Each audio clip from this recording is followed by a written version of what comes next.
राजधानी दिल्ली। रात के 12 बजे थे। रात का सन्नाटा। और अचानक दिल्ली, मुंबई, नागपुर में चारों ओर फोन की घंटियां बज उठी। राजभवन मौन था, संसद मौन थी, राष्ट्रपति भवन मौन था।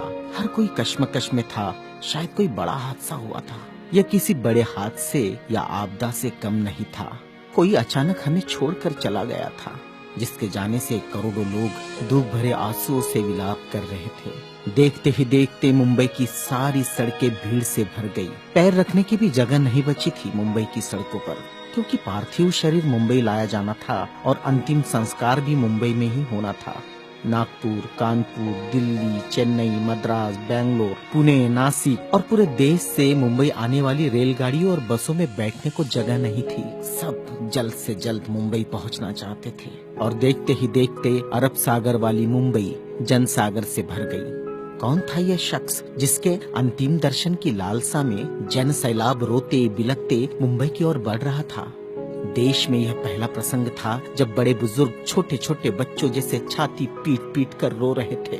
महिलाएं आक्रोश कर रही थी और कह रही थी, मेरे पिता चले गए, अब कौन है हमारा यहाँ? चंदन की चिता पर जब उसे रखा गया तो लाखों दिल रुदन से जल रहे थे। अरब सागर अपनी लहरों के साथ किनारों पर थपकता और लौट जाता, फिर थपकता, फिर लौट जाता। शायद अंतिम दर्शन के लिए वह भी जोर लगा रहा था। चिता जली और करोड़ों लोगों की आंखें बरसने लगी। किसके लिए बरस रही थी ये आंखें? कौन था इन सब का पिता? किसकी जलती चिता को देखकर जल रहे थे करोड़ों दिलों के अग्निकुंड? कौन था यह जो छोड़ गया था इनके दिलों में आंधियां? कौन था वह जिसके नाम मात्र लेने से गरज उठती थी बिजलियां? मन से मस्तिष्क तक दौड़ जाता था ऊर्जा का प्रवाह। कौन था वह शख्स जिसने छीन लिए थे खाली कासे इनके हाथों से और थमा दी थी कलम लिखने के लिए एक नया इतिहास? आंखों में बसा दिए थे नए सपने, ओठों पर सजा दिए थे नए तराने, धमनियों से प्रवाहित किया था स्वाभिमान अभिमान को, दास्यता की जंजीरें तोड़ने के लिए दिया प्रज्ञा का शस्त्र। चिता जल रही थी अरब सागर के किनारे और देश के हर गांव के किनारे में जल रहा था एक स्मशान।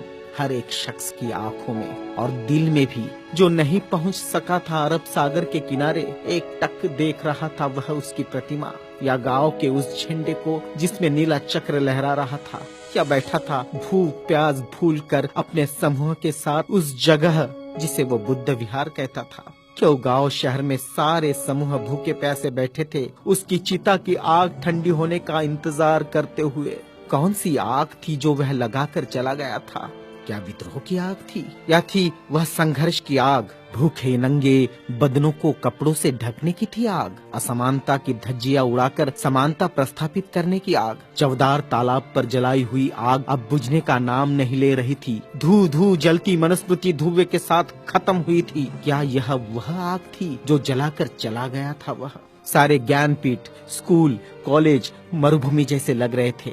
युवा युवतियों की कलकलाहट आज मौन थी। जिन्होंने हाथ में कलम थमाई, शिक्षा का महत्व समझाया, जीने का मकसद दिया, राष्ट्र प्रेम की ओतप्रोत भावना जगाई, वह युगंधर, वह प्रज्ञा सूर्य काल के कपाल से ढल गया था। जिस प्रज्ञा तेज ने चेहरे पर रोशनियां बखेरी थी, क्या वह अंधेरे में गुम हो रहा था? बड़ी अजीब कश्मकश थी। भारत का महान पत्रकार, अर्थशास्त्री, दूरदृष्टा क्या दृष्टि से ओझल हो जाएगा? सारे मिलों पर ऐसा लग रहा था जैसे हड़ताल चल रही हो। सुबह शाम आवाज देकर जगाने वाली धुआं भरी चिमनियां भी आज चुपचाप थी।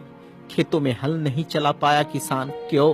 सारे ऑफिस, सारे कोर्ट, सारी कचहरियां सूनी हो गई, जैसे सुना हो जाता है बेटी के विदा होने के बाद बाप का आंगन। सारे खेतीहर मजदूर, किसान असमंजस में थे। ये क्या हुआ? उनके सिर का छत्र छीन गया। वह जो चंदन की चिता पर जल रहा है, उसने ही तो जलाई थी जबरान जोत। मजदूर आंदोलन का वही तो था आधुनिक भारत में मसीहा। सारी मिलों पर होती थी जो हड़तालें आंदोलन अपने अधिकारों के लिए, उसकी प्रेरणा भी तो वही था जिसने मजदूरों को अपना स्वतंत्र पक्ष दिया और संविधान में लिख दी वह सभी बातें जिन्होंने किसानों, खेतीहारों, मजदूरों के जीवन में खुशियां बखेरी थी। इधर नागपुर की दीक्षा भूमि पर मातम पसरा था। लोगों की चीखें सुनाई दे रही थी, बाबा चले गए, हमारे बाबा चले गए। आधुनिक भारत का वह सपुत्र है जिसने भारत में लोकतंत्र का बीजारोपण किया था, जिसने भारत के संविधान को रचकर भारत को लोकतांत्रिक गणराज्य बनाया था, हर नागरिक को समानता, स्वतंत्रता और न्याय का अधिकार दिया था, वोट देने का अधिकार देकर देश का मालिक बनाया था। क्या सचमुच वह शख्स नहीं रहा? कोई भी विश्वास करने को तैयार नहीं था। लोग कह रहे थे, अभी तो यहाँ बाबा की सफेद गाड़ी रुकी थी, बाबा गाड़ी से उतरे थे सफेद पोशाक में, देखो अभी तो बाबा ने पंचशील दिए थे। 22 प्रतिज्ञाओं की गूंज अभी आसमान में ही तो गूंज रही थी। वो गूंज शांत होने से पहले बाबा शांत नहीं हो सकते। भारत के इतिहास ने नई करवट ली थी। जनसैलाब मुंबई की सड़कों पर बह रहा था। भारतीय संस्कृति में तुच्छ कहलाने वाली नारी, जिसे हिंदू कोड बिल का सहारा बाबा ने देना चाहा और फिर संविधान में उसके हक आरक्षित किए, ऐसी माँ बहनें लाखों की तादाद में स्मशान भूमि पर थी। यह भारतीय सड़ी गली धर्म परंपराओं के मुंह पर एक जोरदार तमाचा था, क्योंकि जिन महिलाओं को स्मशान जाने का अधिकार भी नहीं दिया, ऐसी 3 लाख महिलाएं बाबा के अंतिम दर्शन को पहुंची थी, जो अपने आप में एक विश्व विक्रम था। भारत का यह युगंधर, संविधान निर्माता, प्रज्ञा तेज, प्रज्ञा सूर्य, महासूर्य, कल्प पुरुष नव भारत को नवचेतना देकर चला गया, एक ऊर्जा स्रोत देकर, समानता, स्वतंत्रता, न्याय, बंधुता का पाठ पढ़ाकर। उस प्रज्ञा सूर्य की प्रज्ञा किरणों से रोशन होगा हमारा देश, हमारा समाज और हम, और पूरे विश्वास के साथ हम आगे बढ़ेंगे हाथों में हाथ लिए, मानवता के रास्ते पर, जहाँ कभी सूर्यास्त नहीं होगा, जहाँ कभी सूर्यास्त नहीं होगा, जहाँ कभी सूर्यास्त नहीं होगा।